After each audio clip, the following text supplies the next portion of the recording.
Hi, it's Dwyer. It is December 6, 2022. GamblersAdvisory.com, a free site. BettingAngle.us, a free site. Let's talk boxing. But first, remember, the opinion you should follow should be your own. Just consider this video to be a second opinion from a complete stranger online. Let's just have some random boxing thoughts. I'm just going to hit on some stories that have my imagination this morning. Now, the heavyweight division is a bit of a mess. We know the top, right? It's Fury Usyk or Usyk Fury, right? Those guys need to get it on to unify some titles. We also know what the heavyweight division is. Folks, it's the glamour division in boxing.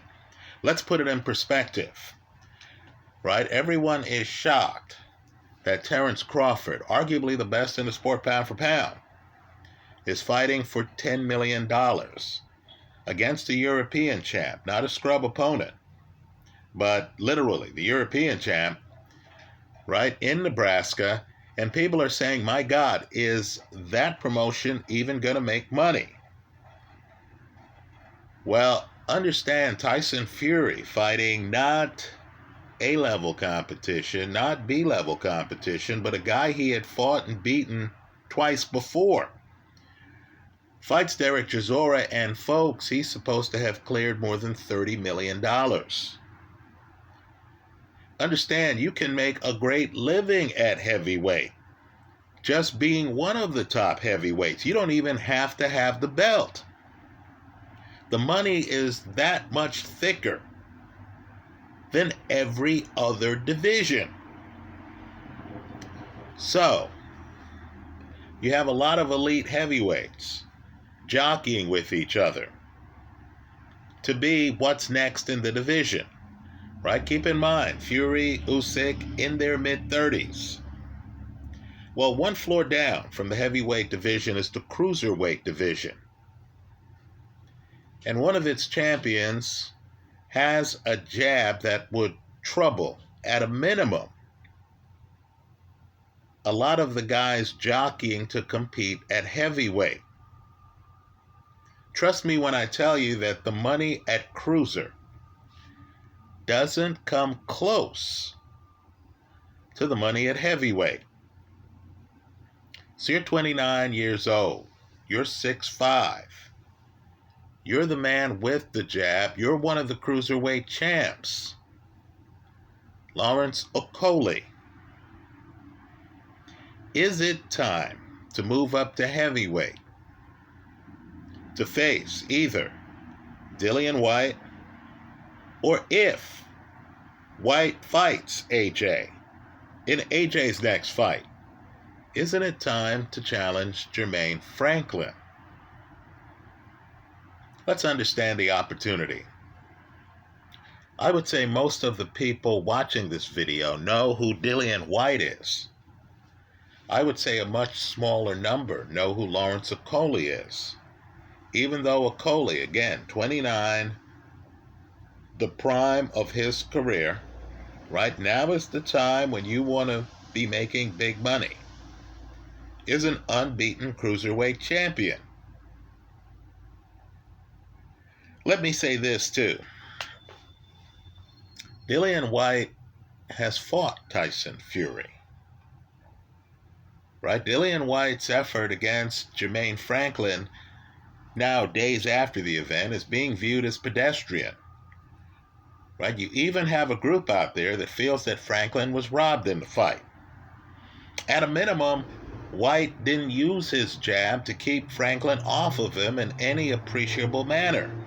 In fact, Whyte looks like he's abandoned his jab to have a more, let's say, crowd-friendly, deep in the pocket, blood and guts, body snatcher type attack. Isn't that his persona? Well, it might shock some people, but Okoli's taller than Dillian Whyte. Okoli has a better jab than Dillian Whyte. Isn't now the time for Okoli to step out of the shadows to introduce himself to heavyweight fans by beating a known heavyweight who might be in decline. Let's remember, Dillian Whyte's also beaten Joseph Parker. Let's remember, Dillian Whyte fought Anthony Joshua. I thought the first round of that fight was interesting. Dillian Whyte, of course, fought former heavyweight champion Alexander Povetkin. As for Jermaine Franklin, understand, in the United States, I would say the two young heavyweights, and I'm excluding the 30-somethings, right? The Deontay Wilders, the Andy Ruizes, the two young heavyweights people over here are buzzing about are Jermaine Franklin and Jared Anderson. Right? So Okoli right now at 29 needs to ask himself, am I going to stay here in this division with Jay Opataya, who not a lot of people here know? Or am I going to throw my hat in the ring? There's big money all over. Understand, too, Okoli's British. Right now, the United Kingdom is the centerpiece of the boxing universe. Certainly it is at heavyweight, right? You saw Usyk in the United Kingdom watching Fury, right? They're playing up that upcoming match for the media. You understand that Anthony Joshua is the heavyweight division's box office king. He's British. You have groups of the British public right now who are interested in the Fury story, the Joshua story. Right? People like Joseph Parker have made England their second home. Povetkin traveled to the United Kingdom because they understood, hey, I need to be around the action. So if you're British and you have a portion of the British crowd already, right, people who know you are the king at cruiserweight. If you fought Jay Opataya, you're much bigger than him. Right, much bigger. Hit much harder than he does. If you throw your hat in the ring, wouldn't the money be top-notch by cruiserweight standards? And wouldn't you have an opportunity to show the world that you can hang with a Dillian Whyte? Someone's going to lose the Anthony Joshua sweepstakes. Right? Somebody's going to. Either Joshua's going to fight Dillian Whyte or he's going to fight someone else. Don't you want to say, hey, look, the person who doesn't get the Joshua fight, here I am. And I have backing in the United Kingdom. If you're Lawrence Okoli, with that jab, don't you want to say, hey, Dillian, I'm here, right? Beat Dillian Whyte. You're younger than him. You throw a better jab, right? He seems to be declining in fights. He seems to be a guy who you can turn the lights out on, right? Stopped by Tyson Fury. Is on the canvas against Joseph Parker. Stopped by Anthony Joshua. Stopped by Alexander Povetkin, the first fight. Right? Dillian Whyte is someone who a savvy opponent might be able to posterize. Right? Get some film that looks good in advertisements for future fights, while, of course, enhancing that fighter's reputation, that fighter's actual standing in the heavyweight division.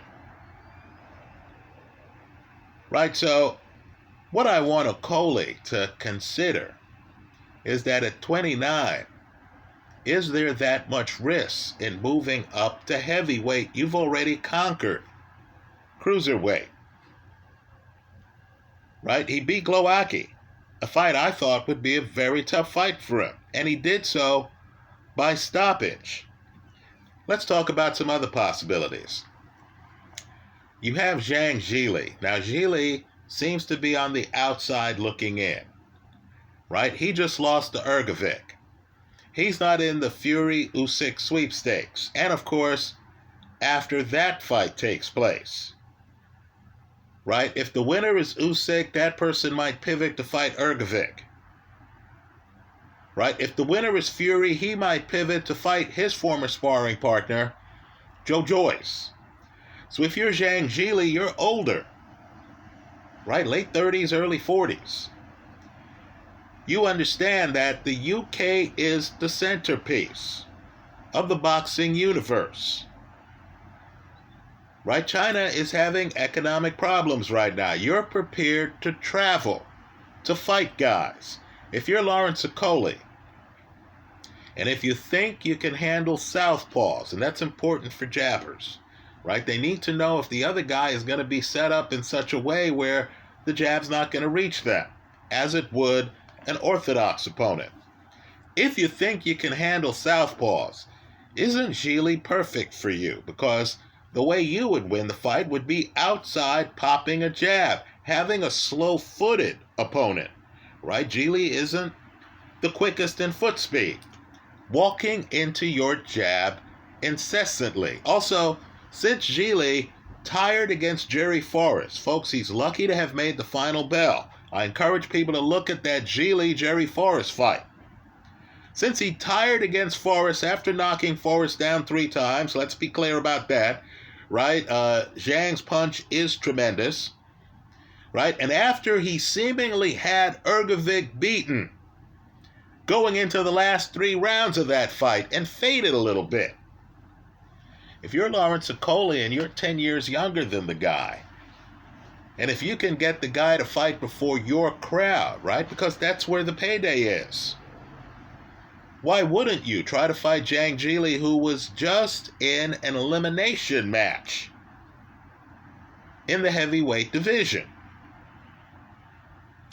So, let's just say, I believe, given the ages of the guys at heavyweight, that there's going to be new blood coming into the division. If you're 6'5", with one of boxing's best jabs, and you're 29 years old, and you're British, and you're unbeaten, you need to think about the possibilities in the heavyweight division. Let's shift gears. Let's go one division down from cruiserweight. So you are one of the hardest punchers in the sport pound for pound. But yet you've been beaten by 2 jabbers. Worse yet, the jabbers didn't even have mobile jabs, right? They were standing right in front of you, bludgeoning you. Kovalev, right in front of you. You're walking into a jab incessantly. You're too upright. King Arthur, the first fight, right? Arthur is right in front of you. He's, granted, Kovalev and Arthur have great jabs, but Arthur is bludgeoning you, and you not only have no clue how to get by the jab, but you actually thought you were winning the fight, right? So here you are, Anthony Yarde, and you're about to fight Arthur Beterbiev.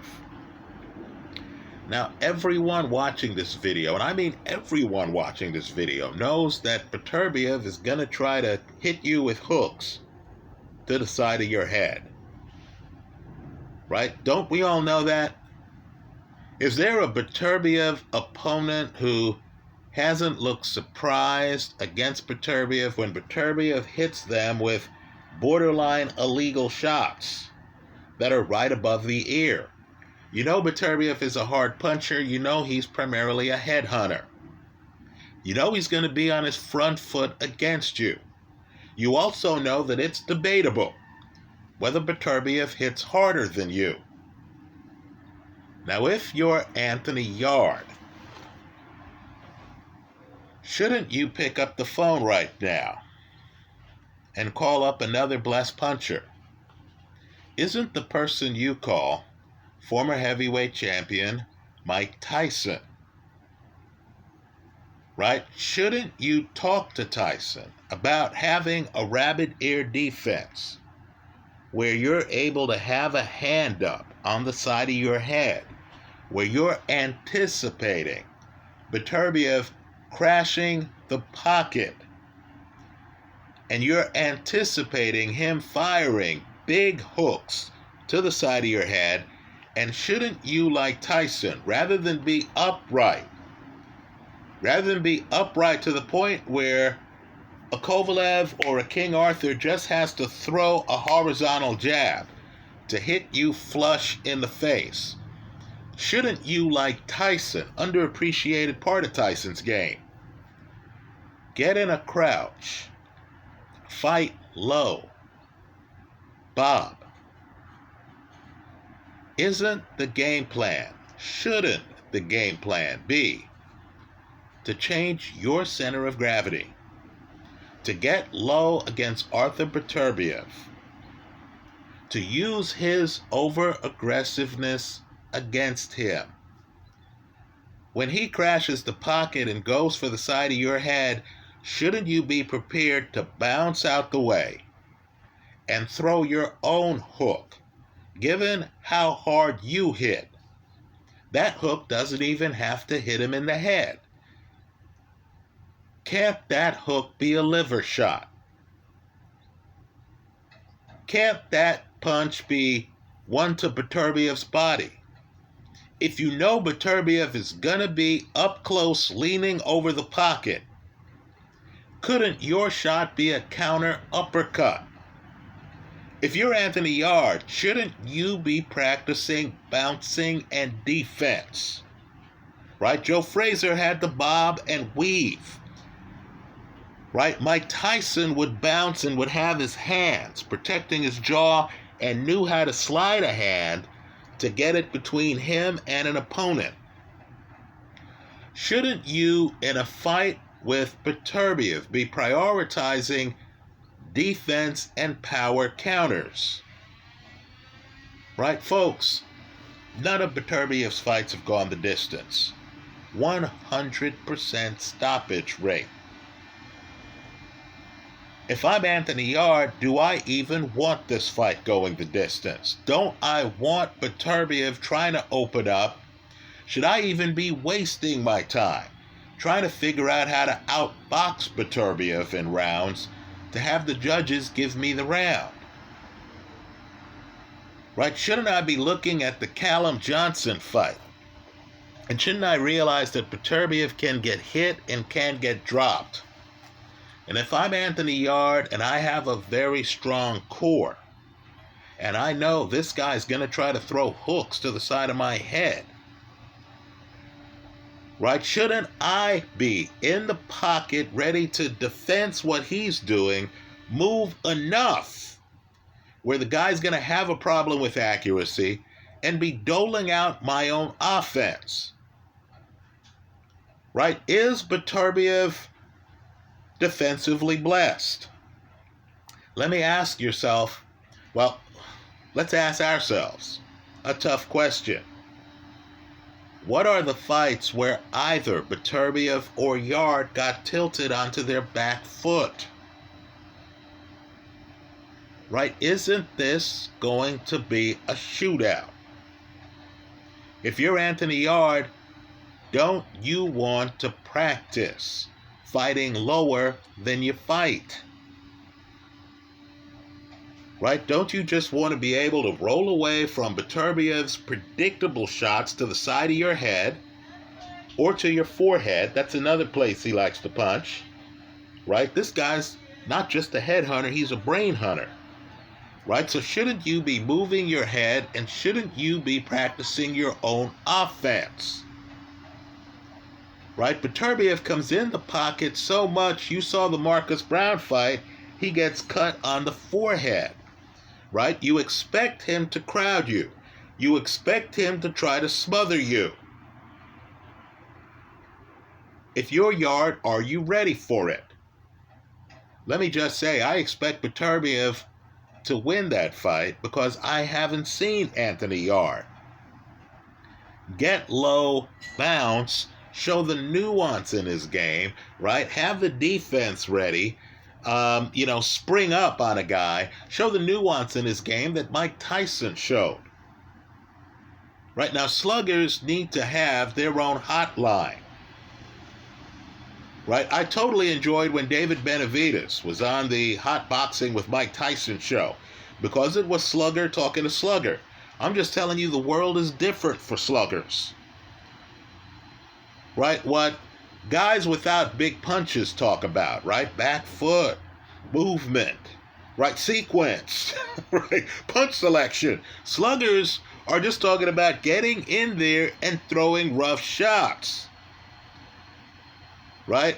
I'm just saying here, if I'm Anthony Yarde, I call up guys who have thought about head movement deep in the pocket, right? A way to just have the other guy miss enough so I can get off my own hooks to the side of his head, right? I also have to be prepared for the guy to have his forehead so close to my head that there are going to be headbutts and uncomfortable moments, right? At this stage of the game, I just don't think Anthony Yarde has the experience to deal with the heavy aggression of Arthur Beterbiev, who has boxing skills. Folks, in the Joe Smith fight, that's lateral movement that Beterbiev is showing you, right? Beterbiev has the nuance in his game, right? But let's not kid ourselves. I thought he was tested at times in the Marcus Brown fight, right? He's dropped by Callum Johnson, a guy who you know is going to come at you either laterally or on his front foot, and who really doesn't have a back foot and who really can't win the slow rounds. That predictability is a weakness against the right opponent. I'm just not sure if Anthony Yarde has his game completely together at this stage of his career to deal with all this. Understand the hedge. It's an easy hedge. I don't think the Yarde-Beterbiev fight is going the distance, right? So look up the props, pick the prop you want, right? It's dangerous, but I would consider taking both guys by stoppage. Understand, Anthony Yarde was actually stopped by Kovalev. He did not make the distance in that fight. Finally, let's talk about Ryan Garcia, right? We talk about a center of gravity. I'm talking about Anthony Yarde getting low. I think we have to concede here. And I know I'm going to sound hard, and I know Garcia is an unbeaten fighter, and I understand he has a lot of popularity behind the scenes. He has a lot of followers on Twitter. Even when he's not fighting, people are talking about when he's going to get back in the ring, right? I get all of that. Here's the problem. You've heard me mention center of gravity, right? Ryan Garcia at 135 and at 140 is going to be fighting guys who at times are shorter than him, because Garcia is a tall guy. Garcia just doesn't have the center of gravity to fight low to me. In other words, Garcia is always going to be too upright. So to me, without the ability to fight low, you either have to be blessed, like Alexis Arguello